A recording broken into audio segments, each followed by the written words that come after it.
His hands were trembling. I could see it from the doorway, the way Richard's fingers shook as he held that single sheet of paper. The official letterhead caught the fluorescent light. Parker Holdings, LLC. He read it once, twice. His face drained of color, that confident, self-assured face I had looked at across the breakfast table for 32 years. The letter was simple, professional, devastating. Notice of non-renewal of commercial lease. 60 days to vacate the premises. And at the bottom, the signature of the property owner. He looked up, and our eyes met. I watched him read the name again, watched the recognition dawn, watched his entire world shift on its axis. Evelyn M. Parker, his ex-wife, the woman he had thrown away like yesterday's newspaper. I stood in that doorway, calm as a summer morning, and I spoke 5 words. You said you wanted everything. I only kept one thing. Richard opened his mouth, but nothing came out. For the first time in 32 years, my husband had no words, no explanations, no demands, just silence and the sound of his empire beginning to crack. But I am getting ahead of myself. To understand how we got here, you need to go back 6 months. Back to the night my husband of 32 years sat me down at our kitchen table and told me I was worth nothing. My name is Evelyn Marie Parker. I am 58 years old, and until 6 months ago, I lived in a beautiful house in Myers Park, Charlotte, North Carolina. I was married to Richard Allen Parker, a successful independent contractor in commercial real estate. He built his business from a small renovation company into a mid-sized commercial contractor, with a reputation that opened doors all over the city. Richard was respected, confident, always the one giving speeches at industry dinners, shaking hands with developers, closing deals that made the local business journals. And me, I was Richard's wife. That was how people introduced me. That was how I introduced myself. Richard's wife. The woman in the background. The silent partner nobody counted. What they did not see was the truth. For the first 15 years of our marriage, I did the books for Richard's company. Every invoice, every payment, every tax filing passed through my hands. I managed client relationships, scheduled contractors, negotiated with vendors when suppliers tried to overcharge. I raised our 2 children while running the back office of a growing business. I did not have a title. I did not have a salary. My name was not on the business registration, not on the house deed, not on the car titles. Nothing. I was invisible in every way that mattered legally, and I had allowed it to happen. Our friends assumed I was taken care of. Our family assumed Richard was the provider, and I was the grateful recipient. Even our own children grew up seeing their father as the success story, and their mother as the supporting character. For 32 years, I let them believe it. I let everyone believe I was nothing without him. And maybe, for a long time, I believed it too. The house in Myers Park was Richard's pride. 4 bedrooms, 3 bathrooms, a manicured lawn he paid someone else to maintain. I had chosen every paint color, every piece of furniture, every curtain that hung in those windows. I had made that house a home for 3 decades. But the deed was in Richard's name alone. I never asked why. Looking back, I should have asked much sooner.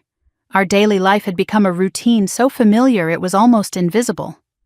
Morning coffee, Richard reading the news on his tablet, both of us moving around each other like furniture. We did not fight, we did not laugh, we simply coexisted. I cannot remember when we stopped really talking. Somewhere between the children leaving for college and the business doubling in size, the marriage became a transaction. Polite, functional, empty. I noticed the small things first.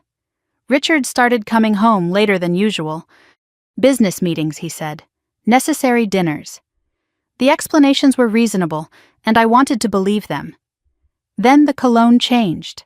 Something sharp and modern that I did not recognize. His phone lived face down on every surface, and he started going to the gym 3 mornings a week. In 32 years, I had never known Richard to exercise voluntarily. He began criticizing small things. The dinner was not what he wanted. The house felt cluttered. I did not understand his stress anymore, he said, like I had forgotten how to be a proper wife. He talked about new directions, fresh starts, the next chapter of his life. He stopped inviting me to business dinners. My mother used to say that a woman who panics loses, but a woman who waits wins. So I waited. I watched. I listened. One evening I heard him on the phone in his home office. His voice was low, the door almost closed. I stood in the hallway, silent as a ghost, and caught fragments of the conversation. She will not fight. She has nothing. It will be easy. My heart did not race. My hands did not shake. I simply filed the information away and kept walking. Easy, he thought. He believed it would be easy. That night, Richard went to bed early. I sat alone in the living room, the house quiet around me. The kind of quiet that comes before a storm, heavy and waiting. I walked to the small desk in the corner, the one piece of furniture Richard never touched because it was mine. I opened the bottom drawer. Inside was a folder, worn at the edges from years of handling. I pulled it out and looked at the documents inside. Official papers. A business registration. The name printed at the top was Parker Holdings LLC, established 5 years ago. Sole owner and manager, Evelyn Marie Parker. Richard had never asked what I did with my mother's inheritance. He assumed I was too simple, too dependent, too invisible to do anything that mattered. He never bothered to ask. I traced the name of the property listed in those documents, a commercial building on South Tryon Street. 3 floors, ground level leased to a local construction company. Parker Construction Services, Richard's company, his office, his warehouse, his entire operation sitting on land controlled by a company he knew nothing about. He wanted everything. He had said it himself on that phone call. But everything was not his to take. I closed the drawer, turned off the light, and went to bed. Tomorrow I knew everything would change. But tonight, I let him sleep peacefully. He had no idea what was coming, and that was exactly how I wanted it. The evening started like any other Tuesday. Late October, golden hour light spilling through the kitchen windows, autumn leaves visible on the trees outside. I was making pot roast. Richard's favorite, not because I particularly wanted to make it, but because Tuesday was pot roast day. It had been pot roast day for 32 years. Marriage becomes routine. Routine becomes invisible. And invisible was exactly what I had become. The kitchen was spotless, the way Richard preferred it. Clean counters, polished floors, fresh flowers on the table because I always kept fresh flowers on the table. Photographs lined the hallway walls. Our wedding day, faded and formal. The children's graduations, family vacations from years when we still took them together. Looking back, I realized the house already felt like a museum. We were preserving memories of people who no longer existed. Richard was late. Again, no text, no call, no explanation. I had stopped checking my phone for updates months ago. The pot roast simmered on the stove, filling the kitchen with the smell of rosemary and slow-cooked beef. I heard his car pull into the driveway around 6:30, and something in my stomach tightened. Strange how your body knows before your mind does. He walked in without greeting me. No hello, no kiss on the cheek, not even a nod in my direction. He set his briefcase down on the counter with unusual deliberateness, like he was placing a chess piece on a board. His face was set in that expression I knew too well, the one he wore when closing a difficult deal or firing an underperforming contractor. He looked at me the way he looked at properties he was about to demolish. "Sit down," he said. "We need to talk." I turned off the stove, wiped my hands on a dish towel, and sat across from him at the kitchen table. The same table where we had shared thousands of meals, celebrated birthdays, discussed the children's futures. The pot roast cooled on the counter, forgotten. Richard did not waste time on preamble. I want a divorce. I sat very still. My hands rested flat on the table. I did not cry. I did not gasp. I simply watched him, waiting for whatever came next. He mistook my silence for shock and continued, his voice gaining confidence. "I have already talked to a lawyer, Harold Briggs. He is the best in Charlotte for this kind of thing. Harold Briggs. I knew the name. Everyone in Charlotte legal circles knew the name. Aggressive, expensive, specializing in protecting assets for high-net-worth clients during divorce proceedings. Richard had been planning this, researching, preparing.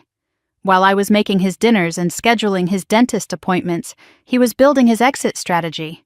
He laid out his terms like a business proposal, bullet points delivered with the same efficiency he used in board meetings. I want the house, I want the cars, both of them. I want the business assets, obviously. That is my company. I want the investment accounts, the retirement funds. He paused, then added with what he clearly believed was generosity. You can keep your personal things. Clothes, jewelry, whatever. Personal things. 32 years of marriage reduced to clothes and whatever. I asked one question. Why now? Richard blinked. He had not expected a question. He had expected tears, perhaps, pleading. The reaction of a woman who had just been told her life was ending. Instead, I sat across from him, calm as stone, asking for clarification. I have given this a lot of thought, he said. It is time for both of us to move on. Move on. As if 32 years was a phase. As if I was a property he had outgrown, ready to be sold and replaced with something newer. I did not mention the late nights. I did not mention the new cologne or the gym membership or the way he guarded his phone like it contained state secrets. I did not mention the phone call I had overheard, the one where he said it would be easy because I had nothing to fight with. Let him think I was blindsided. Let him think I was weak. That was exactly what he needed to believe. Then he said the words that nearly broke my composure. I have already told the kids. My hands curled slightly on the table. You told them? Before telling me? Richard shrugged like it was nothing. I wanted them to hear it from me first. You know how emotional you can get. Emotional. The word men use when they want to dismiss a woman's legitimate anger. He explained that he had called Meredith that afternoon. Our daughter, 29 years old, living in Raleigh, always closer to her father than to me. According to Richard, she understood. She knew these things happen. He had already shaped the narrative, already made himself the reasonable one, the practical one. I was the emotional wife who would need to be managed. I will talk to Nathan tomorrow at the office, he continued. Man to man, he will understand. Business is business, man to man. As if I had not raised that boy, as if I had not sat with him through every fever, every heartbreak, every failure, as if 26 years of motherhood meant less than a single conversation in a corner office. Richard's phone buzzed on the table between us. He glanced at it, then back at me. I need to take this. He stood and walked into the other room, voice dropping to a murmur. But I had seen the screen before he grabbed it. A text message. The sender's name was just one letter. K, and next to it, a heart emoji. So that was her initial. Good to know. When he returned, he seemed calmer, almost cheerful. The phone call had pleased him. Where were we? Right, the logistics. He explained the timeline. Divorce filing next week.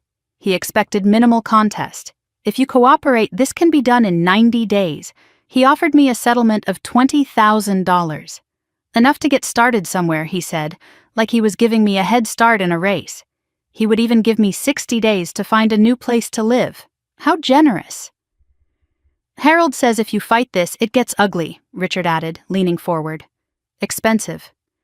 And honestly, Evelyn, what is the point? Everything is in my name. The business is mine. The house is mine. You do not have anything to fight with. Nothing to fight with. That was what he believed. That was what everyone would believe. I nodded slowly. I understand. Richard smiled, relief washing over his features. Good. I knew you would be reasonable. He stood, announced he was staying at a hotel tonight to give me space, and went upstairs to pack an overnight bag. I sat at the kitchen table, pot roast cold on the counter, silence pressing down on the house like a weight. 32 years of marriage ended in a 15-minute conversation between the salt shaker and the butter dish. But I did not cry. I did not scream. I felt something I had not felt in years. Clarity. For 32 years, I had been patient. I had been invisible. I had been underestimated. And now, finally, that invisibility was going to be my greatest weapon. I stood and walked to my desk. I opened the bottom drawer and pulled out the folder I had looked at the night before. Parker Holdings LLC, the company Richard knew nothing about. The company that held the mortgage on his office building. The company that belonged entirely to me. I pulled out my phone and scrolled to a contact I had not called in months. Daniel Whitmore, attorney at law. Old friend of my mother, specialist in estate and property law. The man who had helped me purchase that mortgage note 5 years ago when no one was watching. I typed a text message. Daniel, I need to see you. It is time. I pressed send and looked out the window at the dark street. Somewhere out there, Richard was driving to a hotel, probably calling the woman whose initial was K, celebrating the easy divorce he was about to win. He thought he was ending our marriage. He had no idea he was starting a war he had already lost. The morning after became a week. The week became 2. Richard returned from the hotel after a couple of days, but nothing was the same. He moved through the house like he already owned it alone, like I was a piece of furniture he had not yet gotten around to removing. I was now a guest in my own home. His first request came wrapped in false consideration. It is better for both of us if we have separate spaces. Less awkward. He gestured toward the guest room down the hall, the room I had decorated for visitors.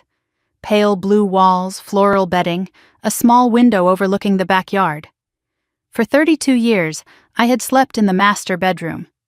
Now I was being relocated to a room meant for people who did not belong. I moved my clothes without argument, carried them down the hall in quiet armfuls while Richard watched television in the living room. He did not offer to help. He did not acknowledge what was happening. To him, it was already done. I was already gone. The daily erasure began immediately. My reading chair disappeared from the living room, relocated to the basement without discussion. My tea collection was pushed to the back of the kitchen cabinet to make room for a new coffee maker I had never seen before. Family photographs that included me were turned face down or moved to less visible locations. Richard was editing me out of the house before I had even left, practicing what his new life would look like without me in it. One afternoon, while doing laundry because apparently that was still my responsibility, I found a receipt in Richard's jacket pocket. La Belle Étoile. The most expensive French restaurant in Charlotte. Dinner for two, $347. The date on the receipt was the same night he had told me he wanted a divorce. He had celebrated. The same evening he ended our marriage, he took someone to dinner and raised a glass to his freedom.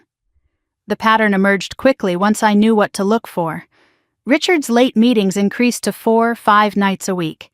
He started going to the gym every morning, something he had never done in 32 years of marriage. New clothes appeared in his closet, slimmer fits and younger styles that looked ridiculous on a 61-year-old man trying to recapture something he had never really had. The cologne was sharp and modern, nothing like the understated scent he had worn for decades. His phone became a fortress. Always face down, always on silent, passcode changed to something I did not know. He stepped outside to take calls, voice dropping to a murmur I could never quite hear.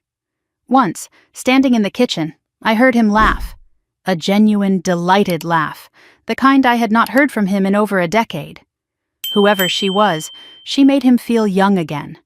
Or at least she made him believe he could be. Men having affairs become predictable. They think they are being clever, but they follow the same script every time. I still had access to our household credit card account. Richard had not thought to remove me, probably assuming I was too broken to check. I reviewed the statements online one evening while he was out. Jewelry store, $800. Spa gift certificate, $350. A weekend at the Ballantine Hotel, $1,200. None of these purchases were for me. He was spending our money on her, and he did not even bother to hide it well. One statement entry caught my attention, a charge at a boutique downtown, with a note in the details field that had been auto-populated by the store. Gift wrap K. Holloway. There it was, the initial from his phone, now attached to a last name, Holloway. That evening, with Richard out for another late meeting, I opened my laptop and searched. Holloway plus Parker Construction. The LinkedIn result appeared immediately. Kristen Holloway, Senior Accountant at Parker Construction Services. 41 years old, MBA from UNC Charlotte, joined the company 3 years ago. Her profile photo showed blonde hair, a polished smile, confident eyes looking directly at the camera. 3 years. Richard had been working with her for 3 years. How long had it been more than work? I remembered her now. The company Christmas party 2 years ago. Richard had introduced her briefly, his hand on her elbow in a gesture I had dismissed as professional courtesy. "This is Kristen. She is doing great things with our books." I had shaken her hand, smiled politely, complimented her dress. The whole time she was already planning to take my husband. Or maybe he was already giving himself away. Kristen was not just younger than me, though she was. She was not just attractive, though she was that too. Kristen represented everything I was not supposed to be. Career-focused, independent, visible. Richard did not want a wife anymore. He wanted a trophy that came with a business degree. The professional betrayal stung almost as much as the personal one. I had helped Richard build that company. I had done the books myself for the first 15 years, trained the people who eventually replaced me. And now one of those people was replacing me in more ways than one. I gave him my labor, my years, my expertise. He used my own work to find someone new. My phone buzzed with a text message. "Nathan, Mom, can we talk?" "Not at Dad's office. Somewhere private. Something was wrong." I replied immediately. "Tomorrow. Coffee at the place on East Boulevard." The next morning I arrived early at a cafe far from Richard's usual territory. Nathan walked in looking exhausted, dark circles under his eyes, his 26 years suddenly looking much older. He sat across from me and wrapped his hands around his coffee cup like he needed something to hold on to. "Mom, I need to tell you something. About Dad. About her." He had seen them together at the office. Not just professional interactions, lingering touches, private jokes, long lunches that had nothing to do with business. The whole office knew, but nobody said anything. Everyone was afraid of Richard.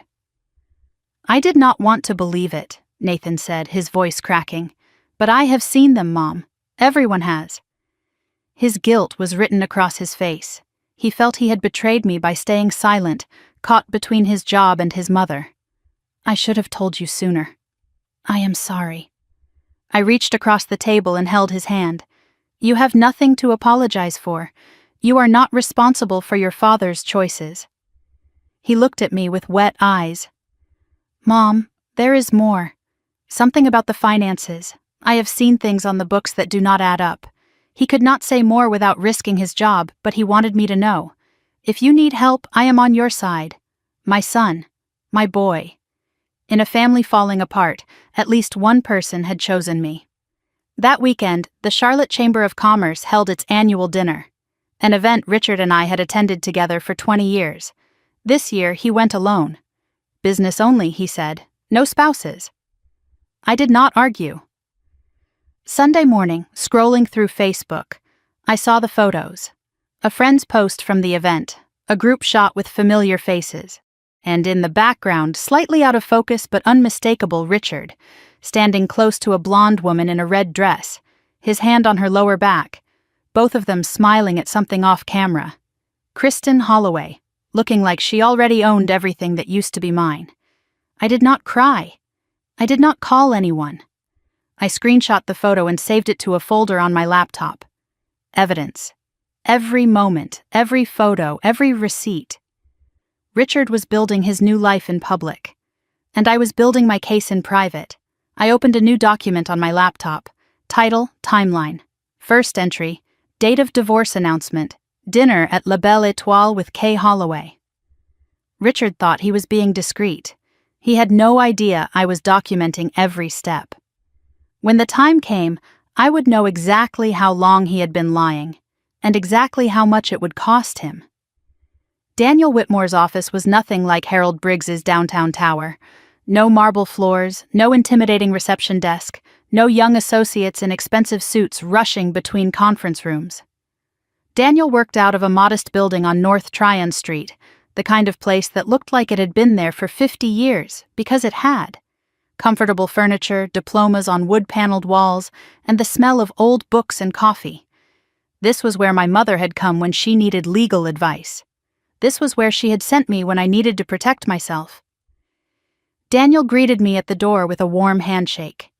71 years old, silver hair, kind eyes behind wire-rimmed glasses. "Margaret's daughter," he said. "I was wondering when you would call." He had known my mother for 40 years. He had handled her estate when she passed, and he had helped me, quietly and without questions, when I came to him 5 years ago with a plan I could not explain to anyone else.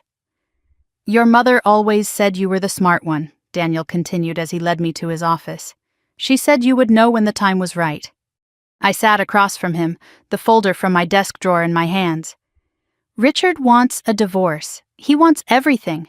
And I need you to help me give it to him." Daniel raised an eyebrow. "Give it to him?" I nodded. "Give him everything he thinks he wants. But first, I need to tell you about what my mother left me and what I did with it. To understand what happened next, you need to understand where it all started. 8 years ago, when my mother died and left me the only inheritance that ever mattered. My mother, Margaret Ellis, passed away at 81. She had been a widow for 20 years, fiercely independent until her last breath. She worked as a bookkeeper for a manufacturing company until she was 70, and she lived in a small house in Gastonia, North Carolina, that she kept immaculate on a modest budget. She never asked anyone for anything. She never owed anyone a dime. The funeral was small. Old friends from church, a few distant relatives, neighbors who remembered her from decades of community involvement. Richard attended, though he seemed impatient throughout the service. I caught him checking his phone twice during the eulogy. I sat in the front pew holding my mother's handkerchief, remembering the last thing she had said to me. "Evelyn, a woman who depends entirely on a man, is a woman waiting to fall." 1 week after the funeral, Daniel Whitmore called me to his office for the reading of the will. I expected very little. My mother had lived simply. The house in Gastonia was modest, worth maybe $60,000 after repairs. Personal effects, photographs, her grandmother's china. Nothing that would change anyone's life. Then Daniel told me about the savings account. My mother had never mentioned it, not once in 81 years. A savings account she had maintained since her 20s, contributions made quietly every month for over 50 years. The balance was $380,000. I could not speak. "Mama saved that much?" Daniel smiled gently. 50 years of careful saving. She never touched it. She always said it was for you, for when you needed it most. Attached to the will was a handwritten letter in my mother's careful script. Daniel handed it to me privately, and I read it 3 times before I could fully absorb the words. "My dear Evelyn," the letter began, "I have watched you give everything to your marriage. Your time, your work, your dreams. I pray I am wrong about Richard. But if I am right, this money is your safety net. Do not tell him about it. Do not share it. Keep something that is only yours. A woman with nothing of her own is a woman with no choices. I love you, Mama." She had seen what I refused to see. Years before I admitted it to myself, my mother had known. That evening, Richard asked about the inheritance. "Anything useful in the will?" "I know your mother was not wealthy, but every bit helps." I made a choice in that moment. The first deliberate lie I had ever told my husband. "Just the house," I said. "It will need repairs before we can sell it. Maybe $40,000 after costs?" Richard shrugged. "Better than nothing, I guess." He never asked again. My mother's money became invisible, just like me. The following week I drove to a bank in Gastonia. Not Charlotte, where Richard might hear about it. I opened an account in my maiden name, Evelyn Marie Ellis, and deposited the full $380,000. I told no one. Not Richard, not the children, not my closest friends. For 2 years the money sat untouched, I thought about it constantly. What would I do with it? Save it for emergencies? Invest it in something safe? Let it grow while I waited for a future I could not yet imagine. Richard never asked about my mother's estate after that first conversation.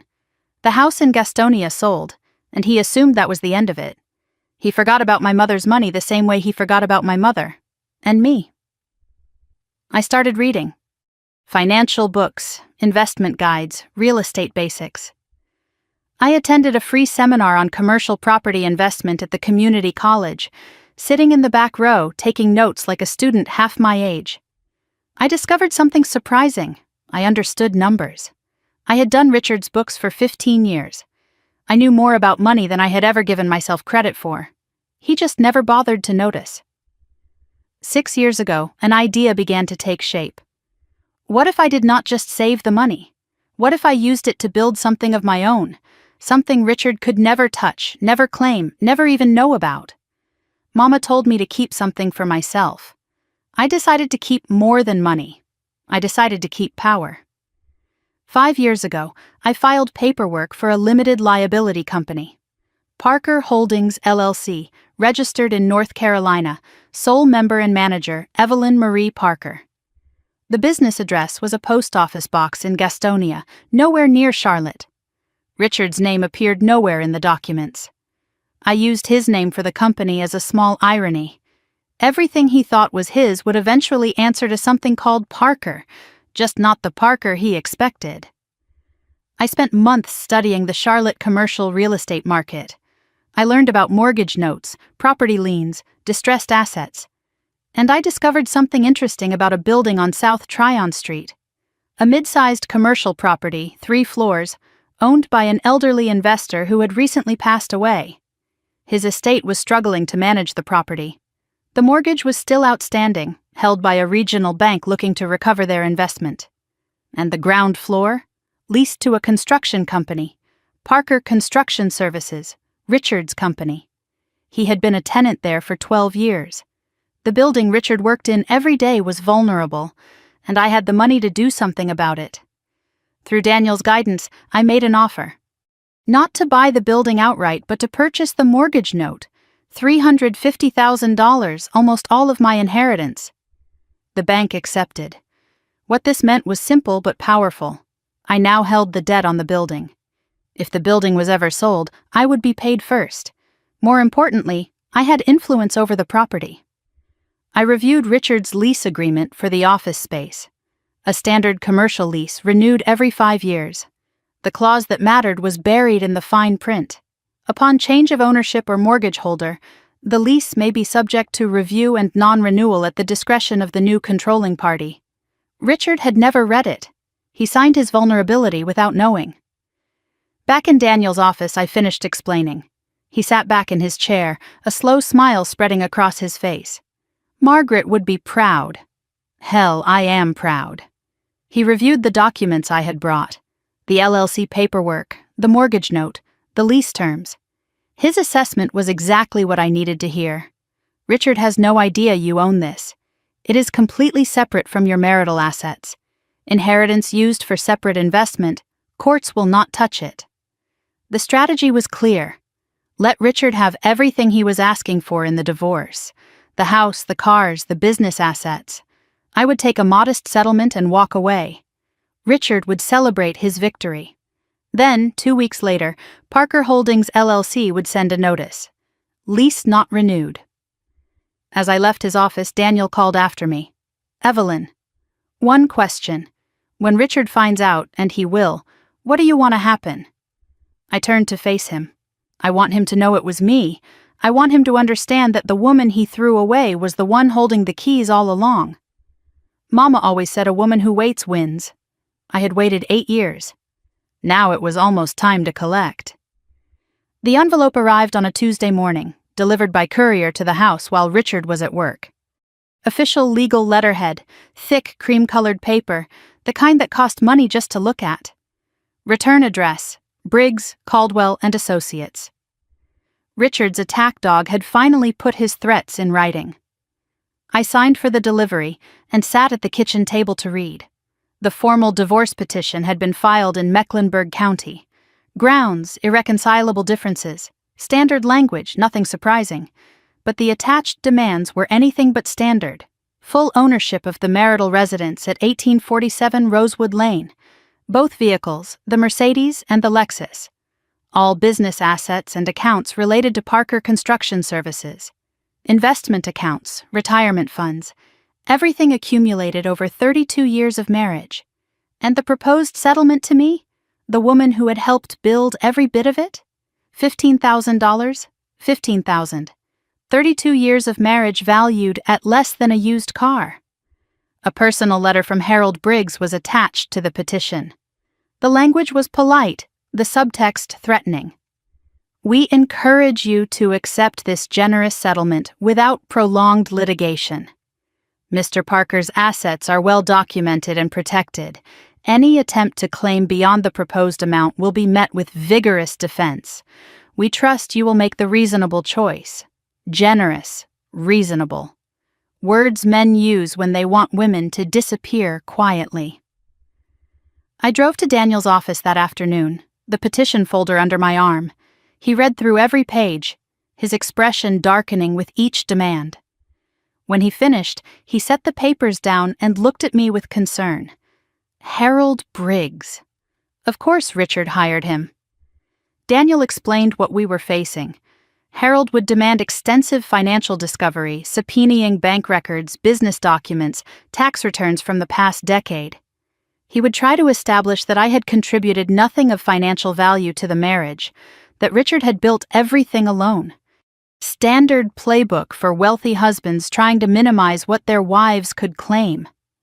He is going to make you look like you were just along for the ride, Daniel warned. He outlined what a normal response would look like. File counterclaims for equitable distribution. Argue for half of all marital assets. Subpoena Richard's business records. Fight for alimony based on 32 years of unpaid labor building his company. You could win 40, maybe 50%, Daniel said. It would take 2 years and cost a fortune, but you could fight. I listened to all of it. Then I shook my head. No, we are not fighting. Daniel stared at me. Evelyn, if you do not fight, you will lose everything. I will lose everything that is in my name, I said calmly. But Daniel, nothing valuable is in my name. That is the whole point. I reminded him of what we both knew. The house, the cars, the business, they were all marital property, all in Richard's name. But the building mortgage, my separate property purchased with inheritance funds, was completely untouchable in the divorce. It belonged to Parker Holdings LLC, and Parker Holdings belonged to me. Let Harold win, I told him. Let Richard take it all, and then let him discover what all is actually worth. Daniel paused, considering something. There is one thing I need to know. Richard's business? Is it actually profitable? I hesitated. I had not done his books in years. But Nathan said something about the finances not adding up. If there is debt we do not know about, Daniel said slowly, it could complicate things, or it could make things much simpler. That evening, I remembered the USB drive Nathan had given me at the coffee shop. I had been so focused on the Kristen situation that I had not looked at it yet. With Richard out late, presumably with his mistress, I opened my laptop and inserted the drive. The contents were damning. Copies of financial documents from Parker Construction, profit and loss statements from the last 3 years, bank account summaries, and a folder labeled Questions. Nathan had scanned a handwritten note inside. Mom, I am not an accountant, but something is wrong. Please look. On the surface, the company appeared healthy. Revenue was up, projects were being completed, invoices were getting paid, but the expenses told a different story. Equipment purchases that seemed inflated beyond any reasonable cost. Consulting fees paid to companies I had never heard of. Cash withdrawals with vague descriptions like miscellaneous and operational expenses. A line of credit drawn to 80% of its capacity. I had done these books for 15 years. I knew what healthy finances looked like. This was not healthy. This was bleeding. Digging deeper, I found what Nathan had sensed but could not articulate. The company had been operating at a loss for the past 18 months. Richard had been covering the shortfalls with credit, not profit. Every quarter, he borrowed more to make it look like the business was still growing. There were payments to something called Tryon Ventures LLC, amounts ranging from $10,000 to $50,000, with no clear service provided in return. And buried in the bank statements, I found a second mortgage on the commercial property where Richard rented his office, the building I owned the note on. He had borrowed against it 2 years ago without my knowledge. Richard was not just cheating on me, he was running the business into the ground, and he thought he was hiding it. I searched Tryon Ventures LLC in the North Carolina Business Registry. The registered address was a post office box in Charlotte. The registered agent was a name I recognized immediately, Kristen M. Holloway. He was not just sleeping with his accountant, he was funneling company money to her through a shell company. Every consulting fee paid to Tryon Ventures was money going directly into his mistress's pocket. The next morning, I called Daniel with everything I had found. I read him the figures, the suspicious payments, the Kristen connection.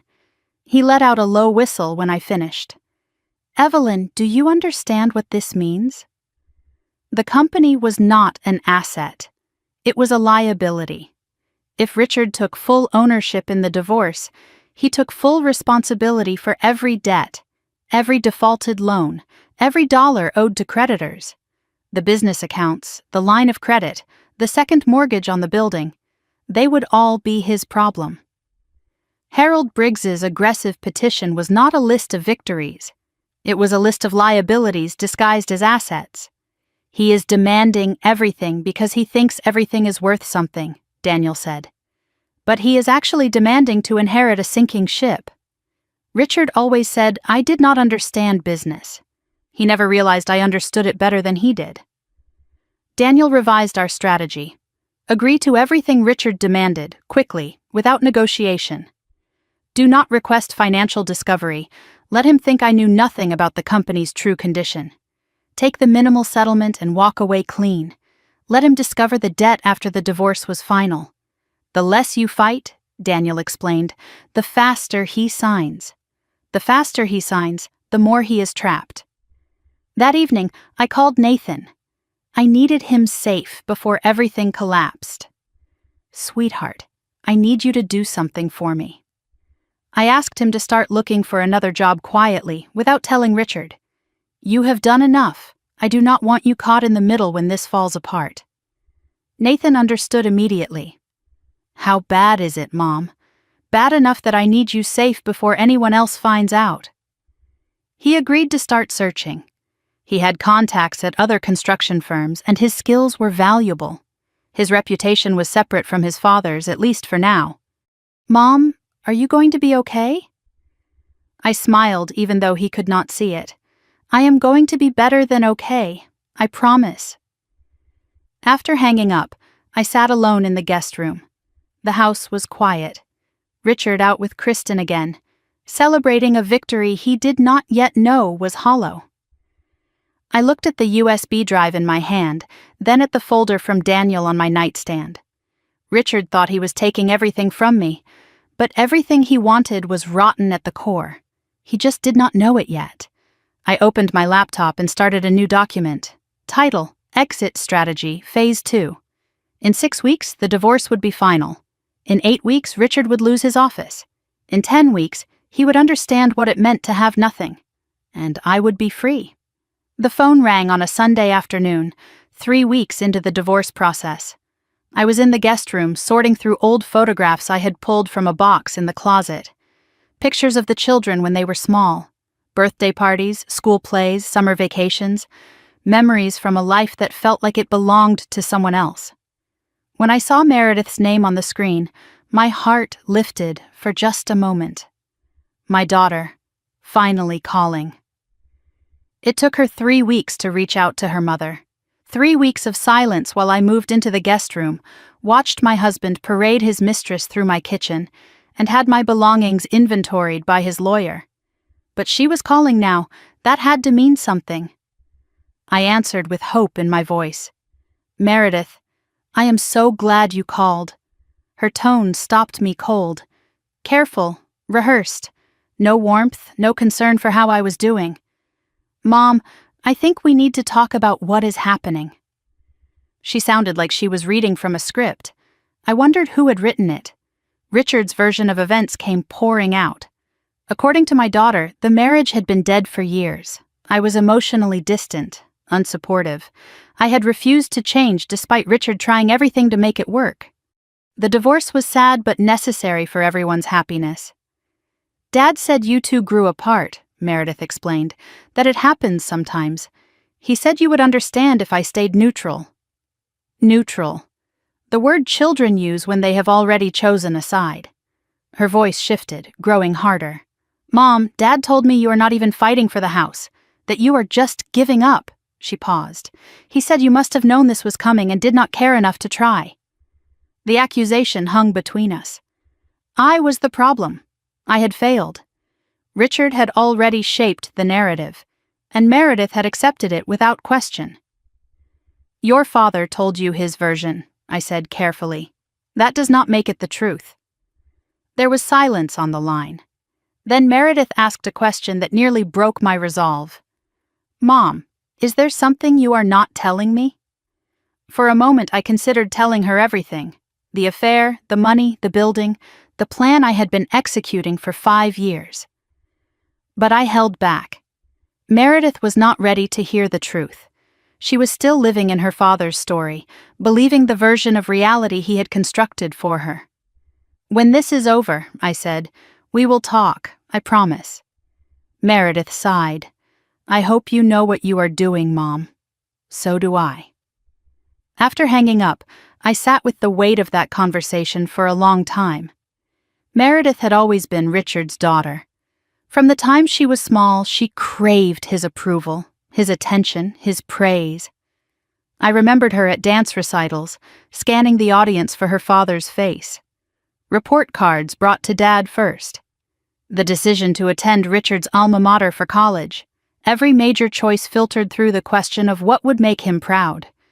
Richard had cultivated this, whether consciously or not. He was the exciting parent, the one with business trips to interesting cities, important phone calls that could not be interrupted, the promise of success that seemed to follow him everywhere. I was the daily parent, homework help, doctor's appointments, the one who sat up with her when she had nightmares or heartaches. I was the foundation, Richard was the fireworks. And children remember fireworks. Nathan had been different. By high school, he had started to see through the performance. He once told me, at 16, Mom, Dad takes credit for everything you do. It is not fair. I told him life was not always fair.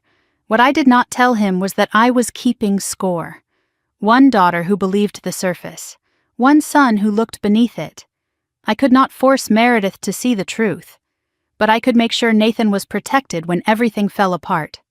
Tuesday brought another visitor I had not invited. The doorbell rang mid-morning, and I opened it to find Gloria Parker standing on my porch. Richard's mother.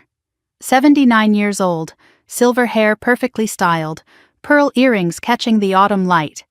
She had not called ahead. Gloria never did. She believed surprise visits gave her the upper hand. She was usually right. I let her in and offered tea. She declined, sitting on the edge of the living room sofa as if afraid the furniture might contaminate her.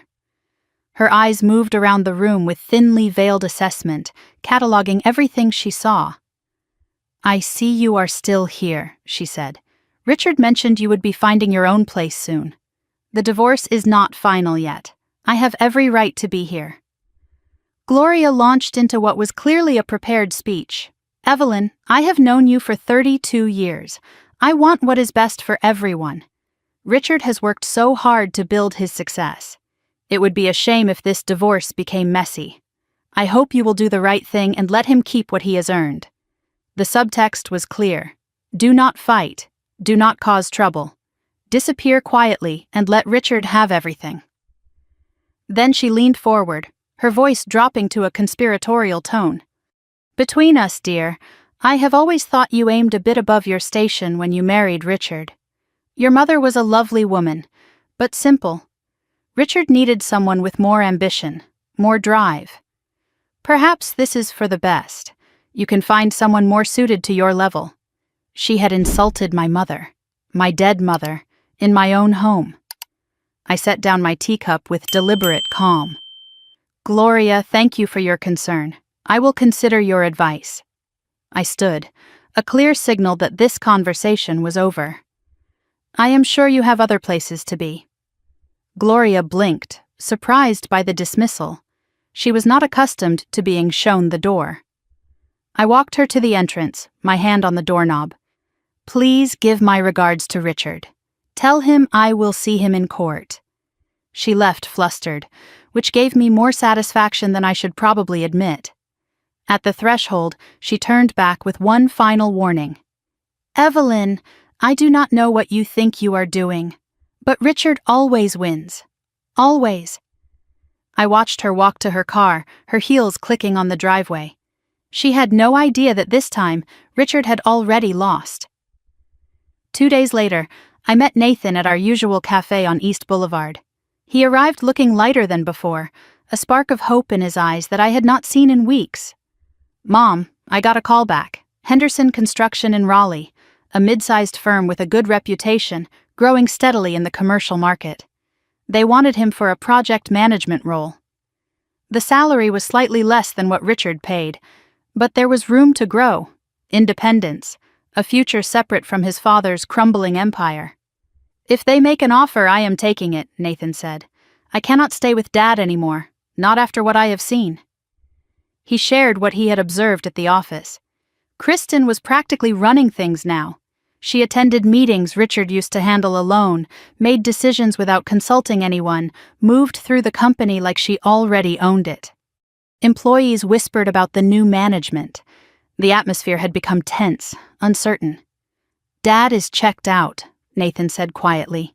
It is like he is already planning his next life, and forgot that the current one is still burning down. I reached across the table and held my son's hand. I am proud of you. For seeing the truth, for choosing your own path. His eyes grew wet. I am sorry I did not say something sooner, about Kristen, about everything. You said something when it mattered. That is all that counts. As we stood to leave, Nathan hesitated. Mom, one more thing. Grandma Gloria came by the office yesterday. She was asking Dad about your finances, what you might be hiding. His concern was genuine. She is looking for something. Be careful. I smiled. Let her look. She will not find what she does not know exists. That night, Richard came home after midnight. I heard him stumble through the door, heard Kristen's laughter in the driveway before her car pulled away. I stayed in the guest room, lights off, listening to him move through the house that would soon be only his. I counted my losses. Daughter aligned with Richard. Mother-in-law openly hostile, husband a stranger, home on borrowed time, friends with unknown loyalties. Then I counted my assets. Son who stood beside me, lawyer ready for battle, building that belonged to me. Strategy already in motion. My phone buzzed. An email from Daniel. Subject line. Court date confirmed. 6 weeks from today. 6 weeks. In 6 weeks, this would be over. In 6 weeks, I would walk away from this house, this marriage, this version of myself. They thought I was alone. Gloria thought I was beaten. Meredith thought I was giving up.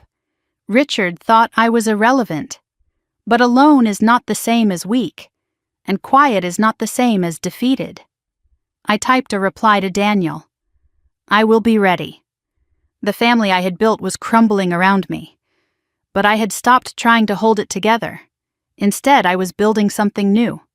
Something they could not see, could not touch, could not take. And when the dust settled, I would still be standing. Sandra Mitchell had been my closest friend for 25 years. We met at a PTA meeting when our children were in elementary school, bonded over terrible coffee and shared exhaustion, and built a friendship that survived everything life threw at us. Book clubs on Wednesday nights, holiday dinners with our families, weekend brunches where we solved each other's problems over eggs and mimosas. Sandra knew things about me that Richard had never bothered to learn. If you had asked me a month ago who I trusted most in the world besides my children, I would have said Sandra without hesitation. She had been calling every few days since the divorce announcement. Always sympathetic, always concerned. "How are you holding up? What do you need? I am here for you." The words felt like a lifeline. Sandra was solid ground in the middle of an earthquake, or so I believed. 4 weeks into the divorce process, Sandra came to visit.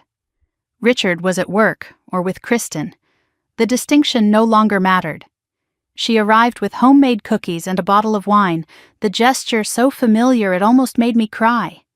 "You need a friend right now," she said, settling onto my couch. "Let's talk." The conversation started normally.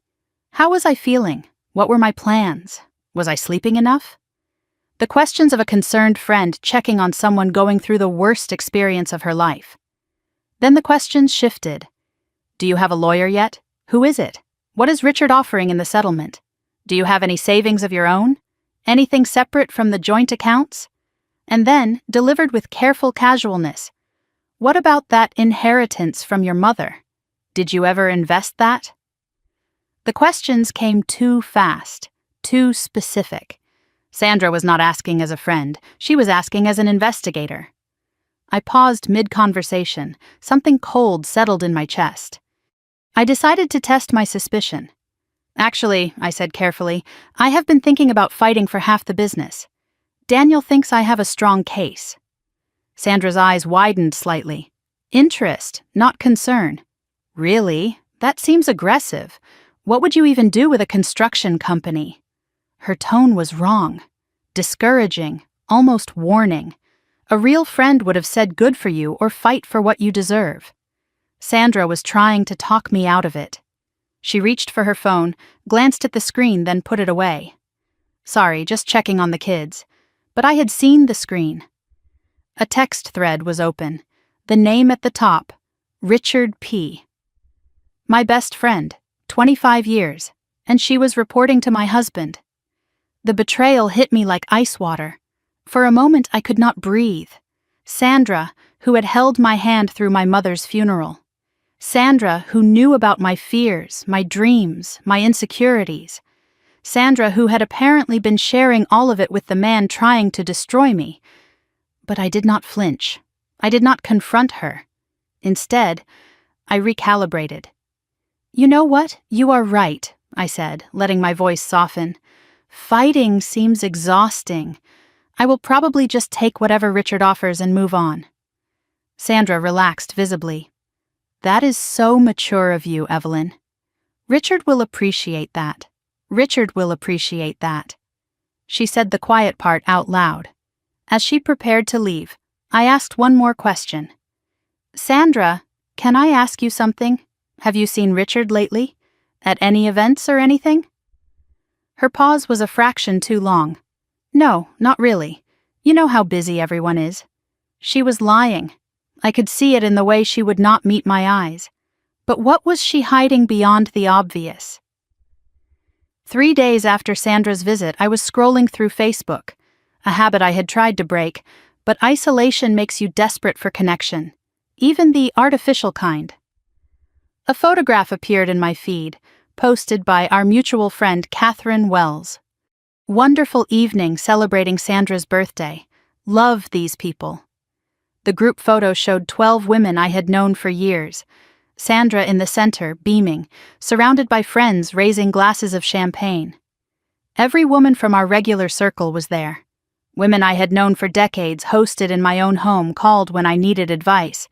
I was not in the photo. I had not been invited. I scrolled through the comments and tagged names. Confirmation of what I already knew. They had not forgotten to invite me. They had decided not to. Then I saw the second photo. Background of a group shot. Slightly out of focus, but unmistakable.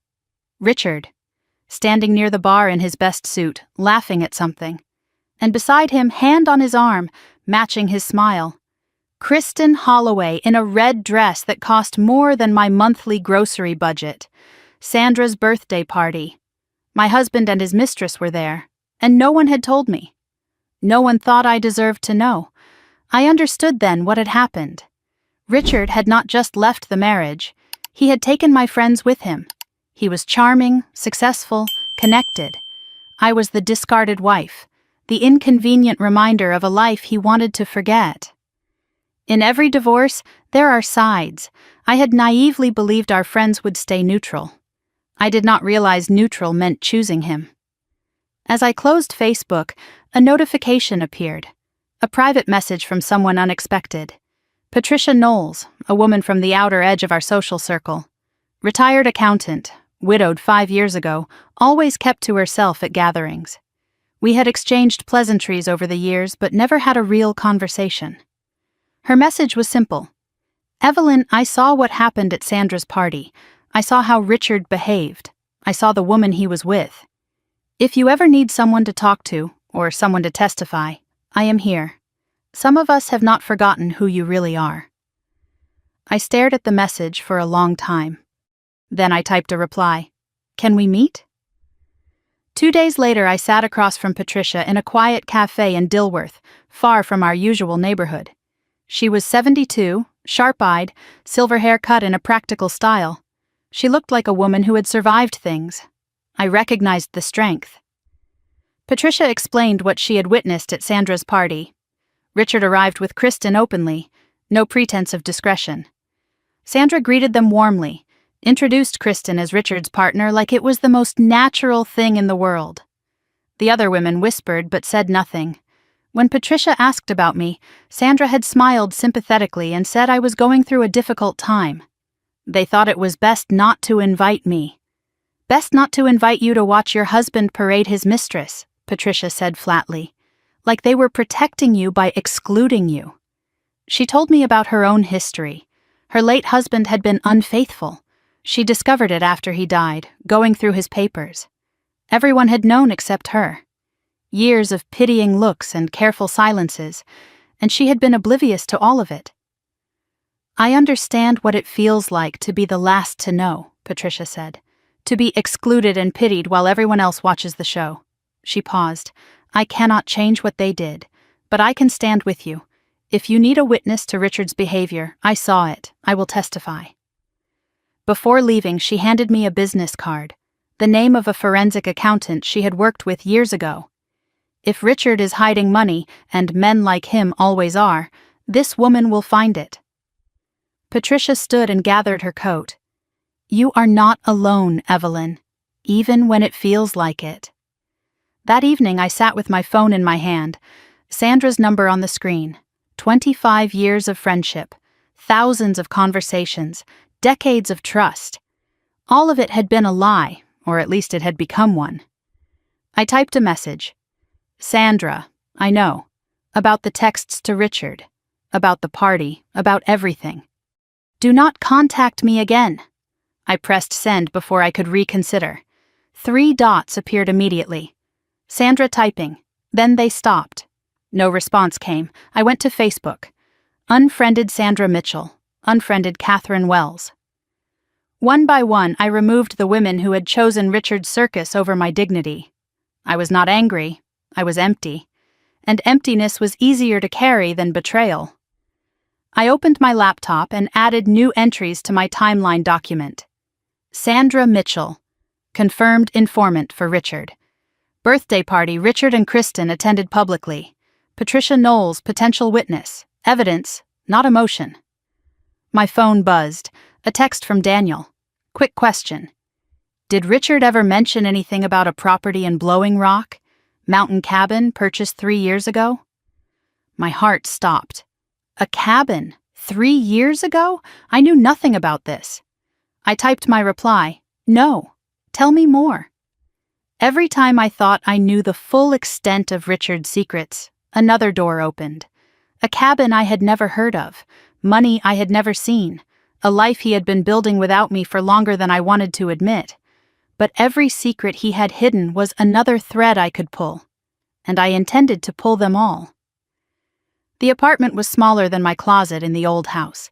750 square feet of clean lines and large windows perched on the 3rd floor of a modern building in South End, Charlotte.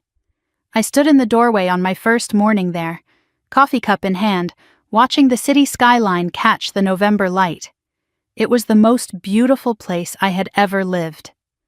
2 weeks had passed since the divorce was finalized. 2 weeks since I signed away everything Richard thought mattered and walked out of that courthouse into a future that belonged only to me. The settlement check had cleared. $20,000, deposited into an account that bore only my name.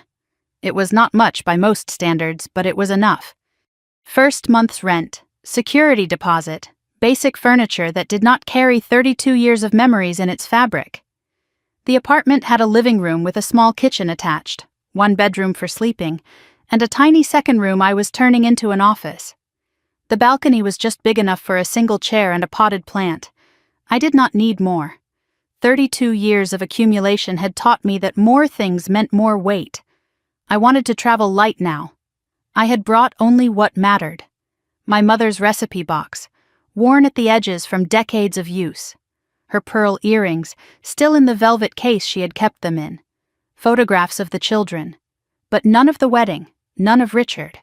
My laptop and the folders of documents that had become my weapons. A small collection of books I actually wanted to read. And clothes that fit the woman I was becoming, not the woman I had been. Everything I owned fit in the back of a rented SUV.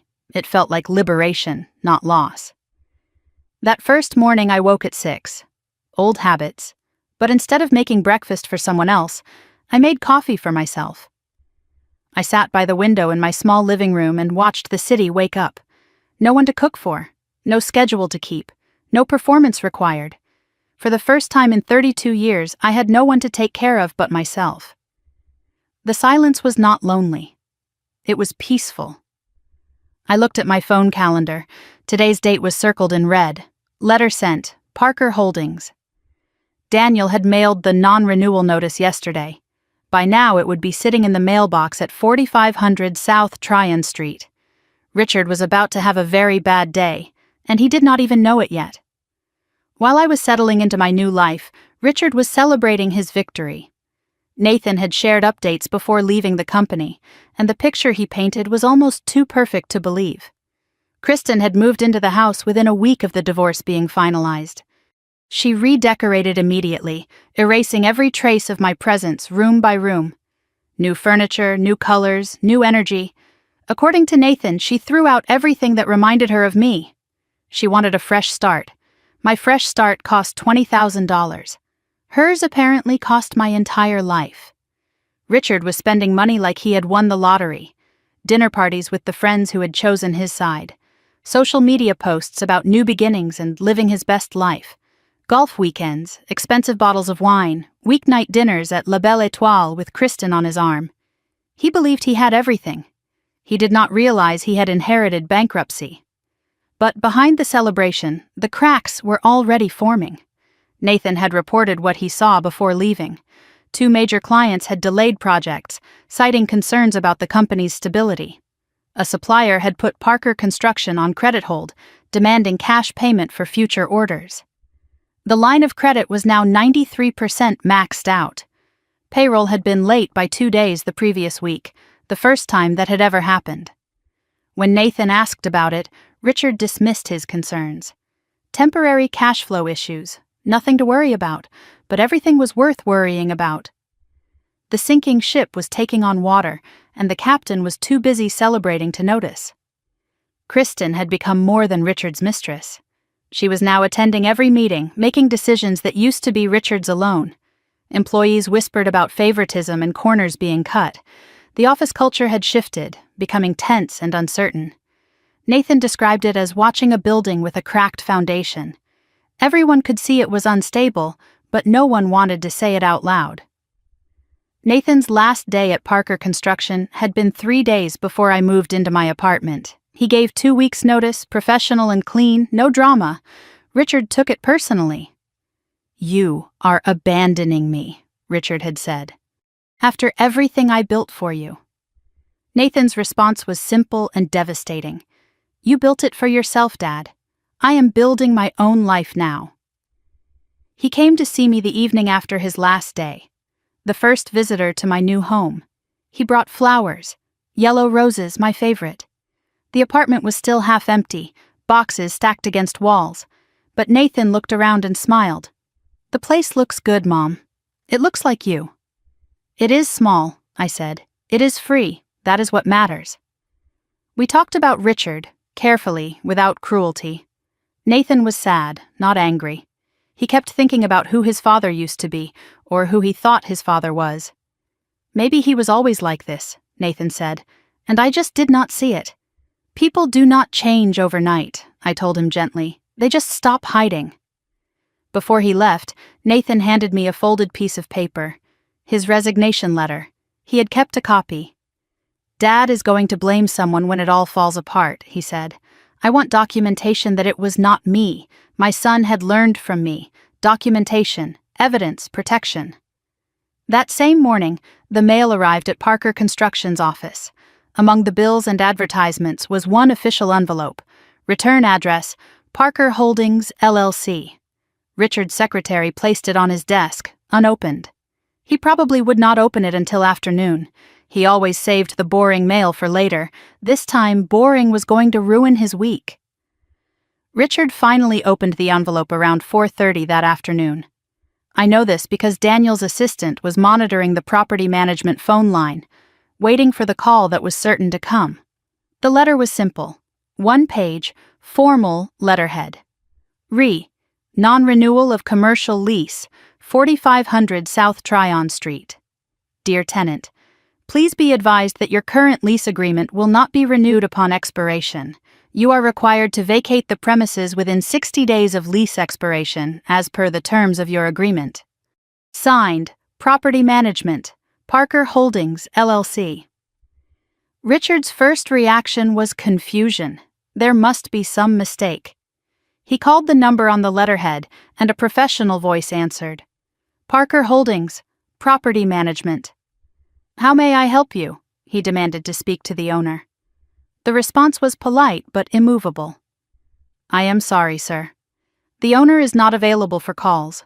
All communications must be in writing." Richard's voice grew louder.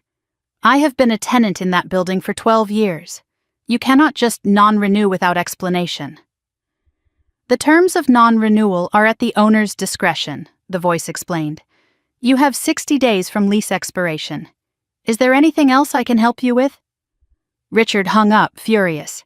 He pulled up public records, searched for Parker Holdings, LLC.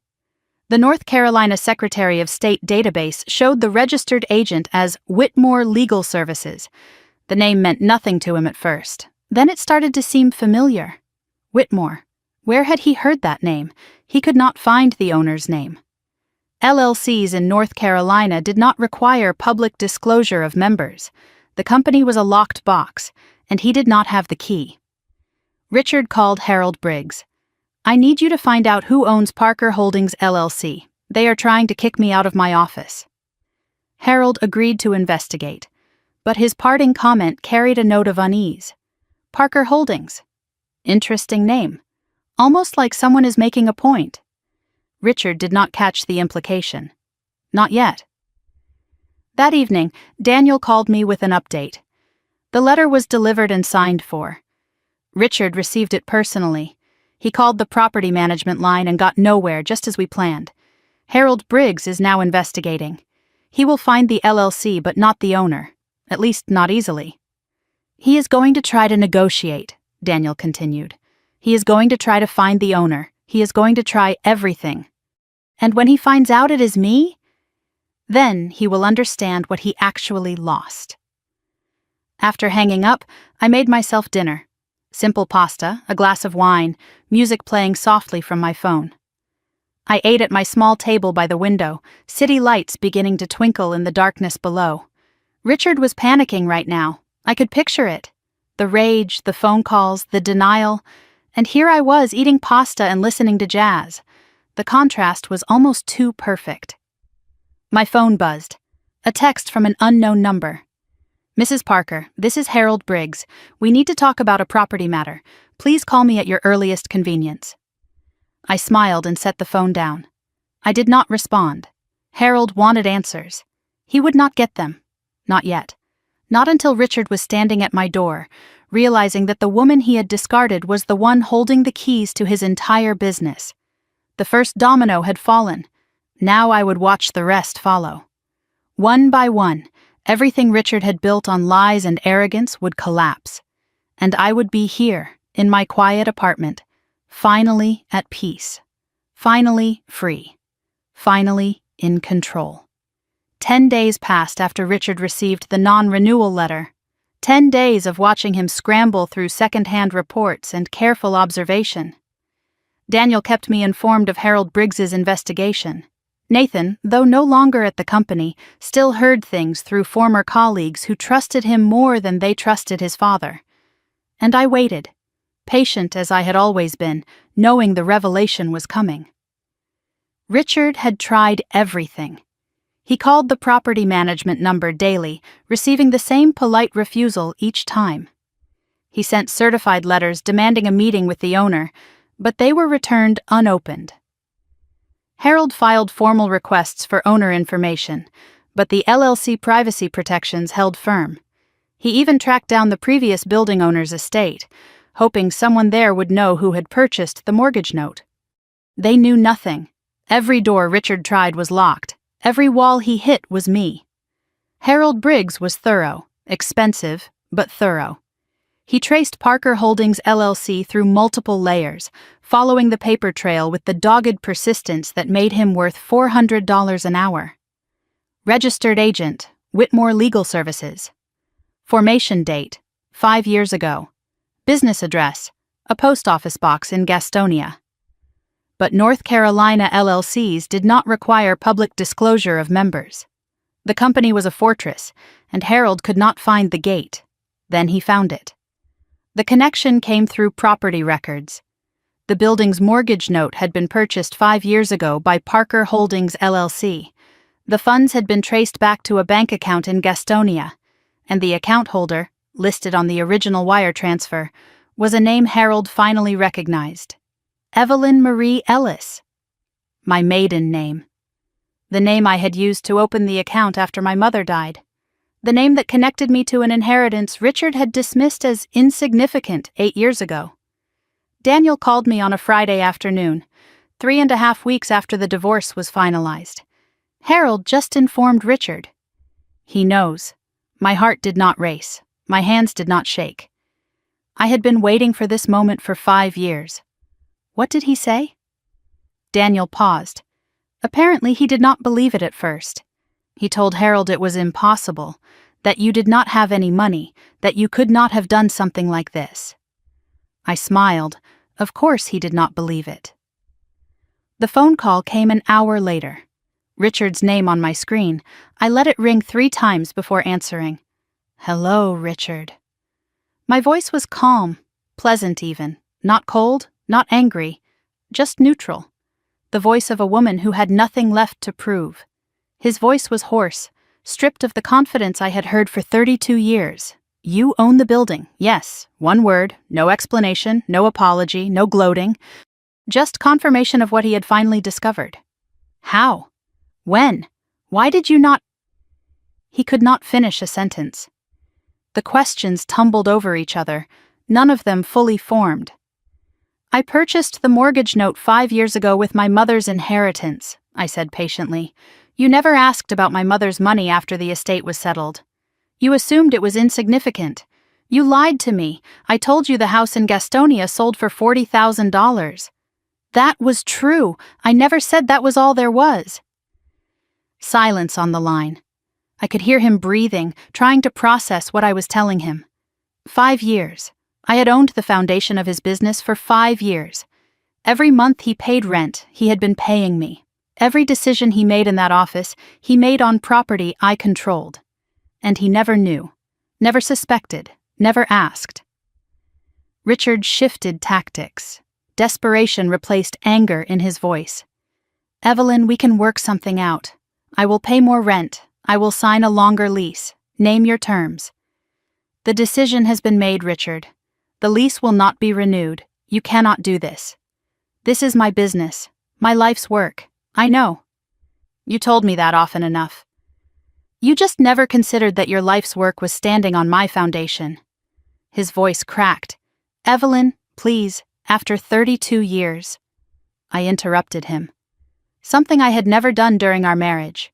After 32 years, you sat me down at our kitchen table and told me you wanted everything.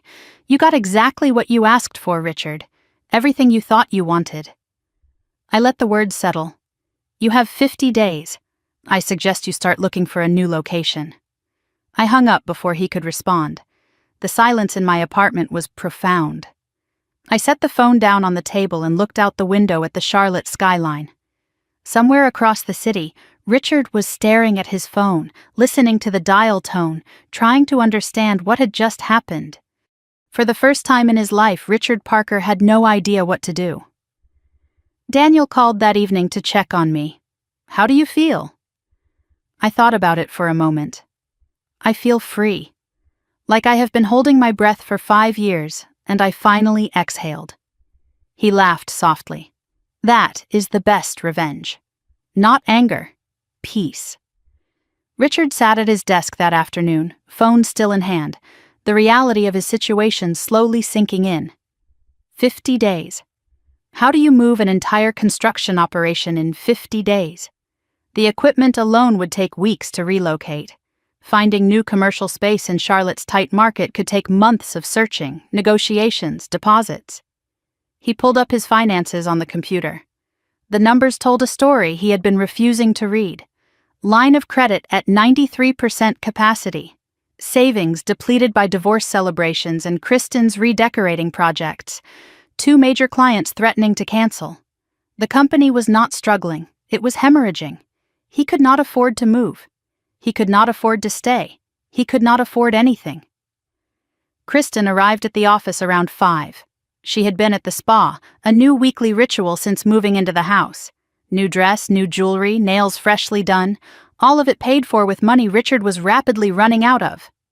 "Hey, babe, you look terrible. What is wrong?" Richard explained the situation, the building, Evelyn, the eviction. He watched her face as she processed the information. Confusion first. Wait, she owns the building? Then disbelief. How is that possible? Then calculation. Her eyes flickered to her purse, her phone. Mental arithmetic happening behind her carefully made-up face. And finally, concern. But not for him. So what does this mean for the company? For us? Richard heard the pause before us. She was already calculating her exit. He just did not know it yet. That evening, I sat on my small balcony, watching the sun set over Charlotte. Orange and pink painted the skyline, the last light of day fading into purple dusk. A glass of wine in my hand, my mother's recipe box visible through the window on my kitchen shelf. I thought I would feel victorious. I did not. I felt empty. The kind of empty that comes after carrying something heavy for a very long time and finally setting it down. Relief, not triumph. Peace, not joy. My phone buzzed, a text from Nathan. "Mom, Dad called me. He knows about the building. He is losing it." I typed my reply. "I know, I just spoke with him. How are you?" "I am okay. Actually, I am good. I am really good." 3 dots appeared as he typed. Then his response arrived. "I am proud of you, Mom." 3 words. The 3 words I had waited 32 years to hear from someone who meant them. Before bed, I opened my laptop and checked the local news. A headline caught my eye immediately. "Local construction firm under investigation for financial irregularities." The article mentioned an anonymous tip about misappropriated funds, shell companies, and possible tax fraud. The company named was Parker Construction Services. The shell company mentioned was Tryon Ventures LLC. I had not sent that tip. But someone had. Someone who knew where the evidence was buried. I thought of Nathan's resignation letter, the USB drive he had given me, all the documentation he had quietly collected before walking away. The dominoes were falling faster now. Richard had lost his wife. He was about to lose his office. And now, he might lose his company entirely. I closed the laptop and looked out at the city lights.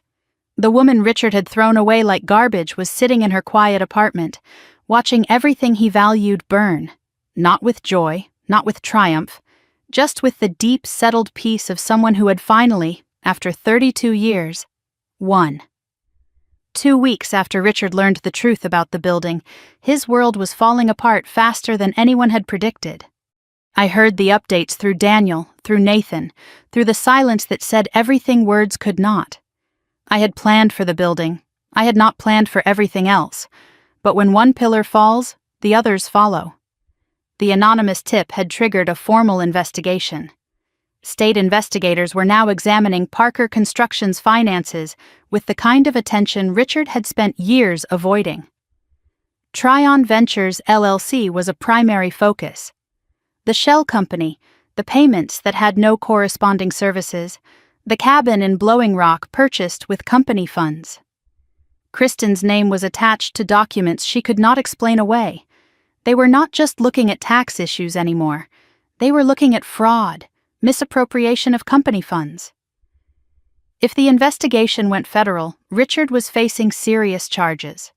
Word spread through Charlotte's construction community the way it always does in tight-knit industries. Whispers became rumors, rumors became concerns. 2 major clients terminated their contracts, citing worries about company stability. 3 more put projects on hold pending further review. Vendors who had extended credit for years suddenly demanded cash payment up front. No more net 30 terms, no more trust.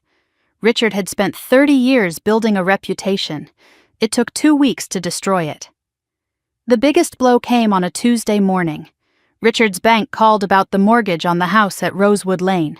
The second mortgage he had taken out years ago, the one I had discovered in Nathan's files. Payments were 2 months behind. The bank's message was simple and devastating. Bring the account current within 30 days or face foreclosure proceedings. The house he had fought so hard to take from me was now taking everything from him.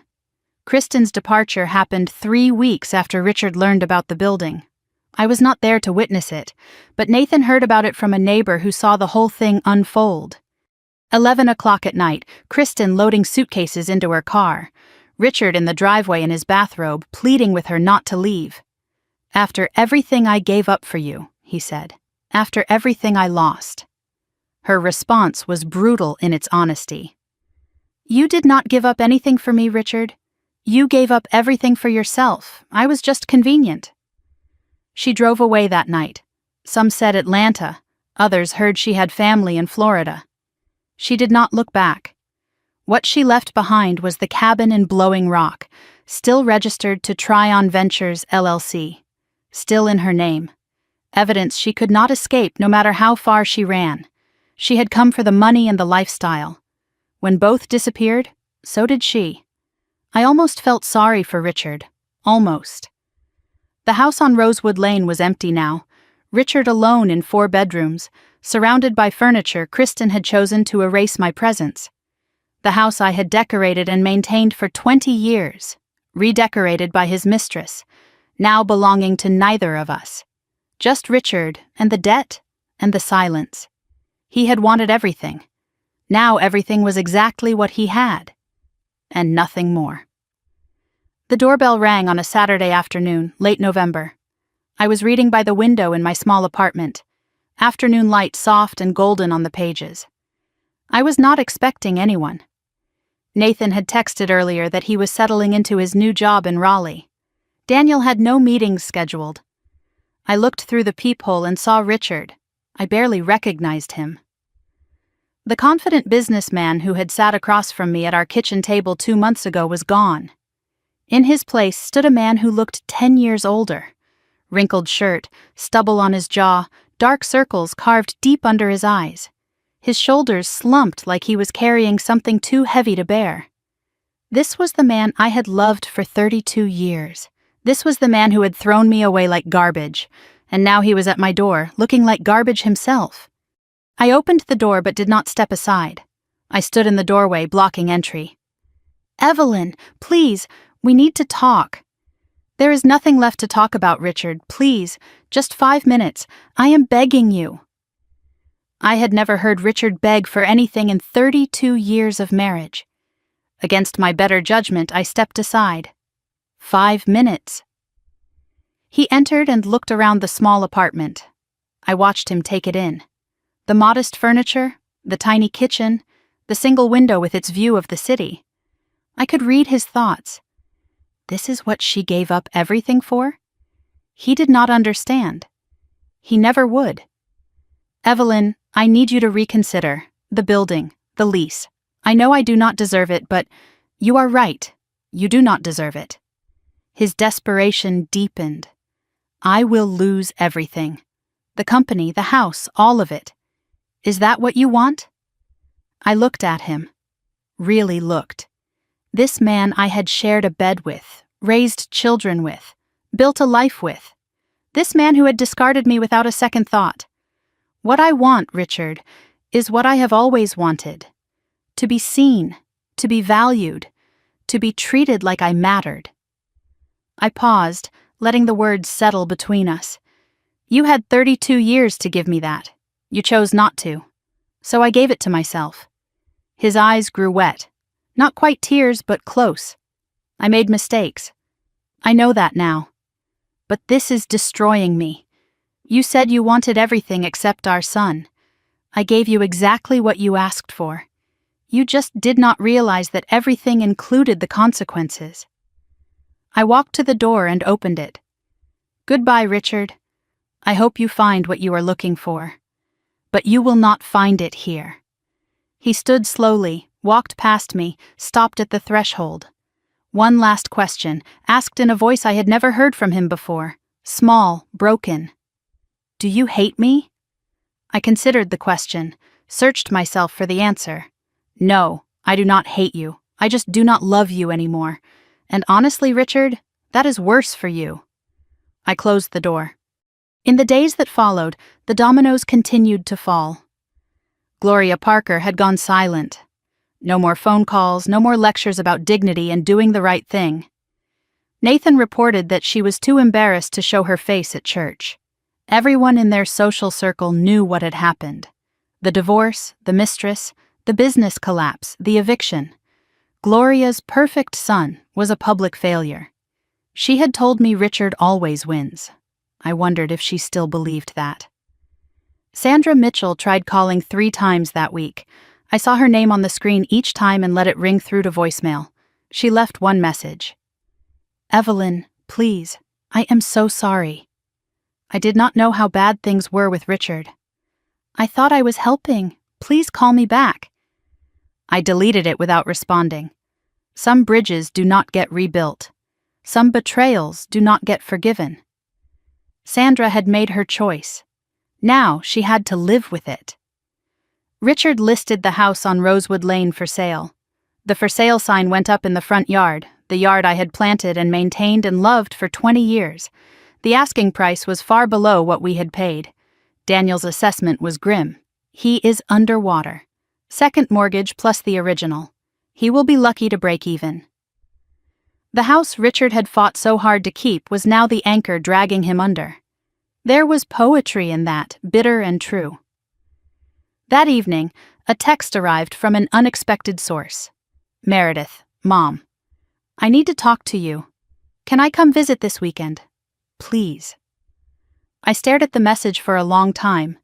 My daughter, my firstborn, the one who had chosen Richard's side without hearing mine, the one who had accused me of giving up without understanding what I was really doing. She was reaching out. Finally. I typed my reply after a long pause. Yes, come Saturday afternoon. I did not know what Meredith wanted. Reconciliation, accusation, explanation. But I knew I had to give her the chance. That is what mothers do. That night I sat by my window and took stock of everything that had happened. Richard was broken, alone, facing bankruptcy and possible prosecution. Kristen had fled, her name attached to fraud she could not escape. Gloria was humiliated into silence. Sandra was living with unanswered calls and regret. The house was drowning its new owner. The building was still mine, still generating the income that would support my future. And me? I was free, at peace, beginning again. Nathan called before I went to bed. "Mom, I heard about Dad coming to see you. Are you okay?" "I am okay, sweetheart. Better than okay." "What happens now?" "Now we move forward. All of us." I thought about Meredith's text after we hung up. My daughter was reaching out. Not to Richard, to me. The family Richard had tried to build without me was falling apart. But maybe, just maybe, there was a different family waiting to be rebuilt. Not the one I had lost. Something new. Something better. I thought of my mother's words, spoken so many years ago. A woman who waits, wins. I had waited. I had won. But the real victory was not Richard's defeat. It was the life I was about to build, the relationships I could still heal, the woman I could finally become. Saturday, Meredith would come. And perhaps for the first time in years, my daughter and I would really see each other. The apartment was ready. Tea set for two on the small table by the window. Chamomile, Meredith's favorite since she was a little girl. Saturday afternoon light filled the room, soft and golden. I had faced Richard without fear, but waiting for my daughter made my hands tremble. The doorbell rang at 2:15, 15 minutes late. I took a breath, smoothed my blouse, and opened the door. Meredith stood in the hallway looking uncertain. 29 years old, but in that moment she looked like the little girl who used to climb into my bed during thunderstorms. She stepped inside and looked around the small apartment. Her eyes moved from the modest furniture to the city view to the photographs on the shelf. Pictures of her and Nathan. Pictures of my mother Margaret. No pictures of Richard. "It is smaller than I expected," she said quietly. "It is exactly the right size for me." We sat across from each other at the small table. Tea poured but untouched. Silence stretched between us. 32 years of history compressed into a single moment. I waited. Let her find her words. "Mom, I came to apologize. I stayed quiet. Let her speak. I believed Dad. Everything he said about you, about the marriage, about why it ended. I believed him without asking you, without listening." Her voice cracked. "I am so sorry." I reached across the table and took her hand. What changed? Tears formed in her eyes.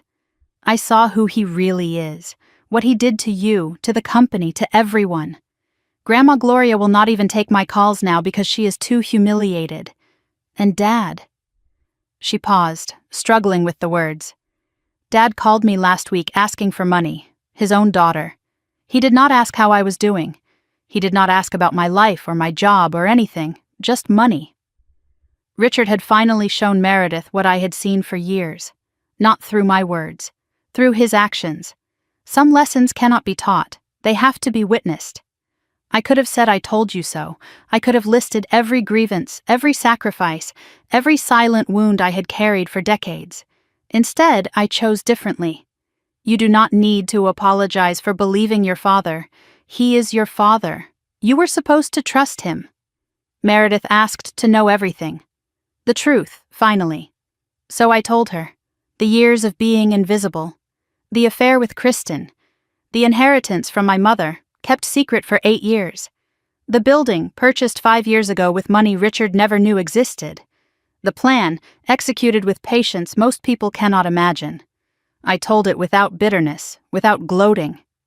Just facts, laid bare for my daughter to see. She listened with tears streaming down her face. Not tears of pity, tears of understanding. You planned this for years, and you never told anyone. I could not risk it. And I could not burden you or Nathan with knowledge that might have hurt you. But Nathan knew. At least some of it. Nathan saw things I could not hide. He made his own choices. Meredith set down her untouched tea and looked at me with new eyes. I spent years thinking you were weak, that you just let things happen to you. I was wrong. She reached for my hand again. You are the strongest person I know. I am not strong, sweetheart. I just learned to be patient. And I learned that my worth was not determined by anyone else. Not your father, not society, not even my own children. She squeezed my hand. What happens now? With Dad, I mean. With everything. Your father will face the consequences of his choices. That is not my concern anymore. And us? You and me? I smiled. We start over. We build something new, if you want to. Meredith's tears fell freely now, but she was smiling too. I want to. I really want to. 6 months passed. Spring came to Charlotte, dogwood trees blooming pink and white, morning light golden through my apartment windows. I stood on my small balcony, watching the city wake up below. A new season, a new life. The building on South Tryon Street had new tenants now. A tech startup on the ground floor, a law firm on the second, full occupancy and stable income. Daniel had helped me set up proper management. The building that had been my secret weapon was now my foundation. Richard's rent had paid the mortgage for years. Now other people's rent was building my future. Richard had declared bankruptcy in February. The house on Rosewood Lane sold at auction for less than he owed. The investigation into Parker Construction was ongoing, lawyers negotiating, consequences still unfolding. He was living in a rental apartment now, working as a consultant for a competitor. What I heard from people who still saw him was that he looked old, tired, beaten. I did not feel satisfaction. I did not feel pity. I felt nothing. He had become a stranger, someone I used to know. That was the cleanest ending I could have asked for. Kristen was facing charges related to Tryon Ventures. Her lawyer was negotiating, trying to minimize the damage. Gloria had moved to Florida to live near her sister, too humiliated to stay in Charlotte. Sandra was still trying to rebuild friendships. I heard she was in therapy, working through whatever guilt she carried. I wished her well. I just did not wish to see her again. Nathan drove down from Raleigh every other weekend.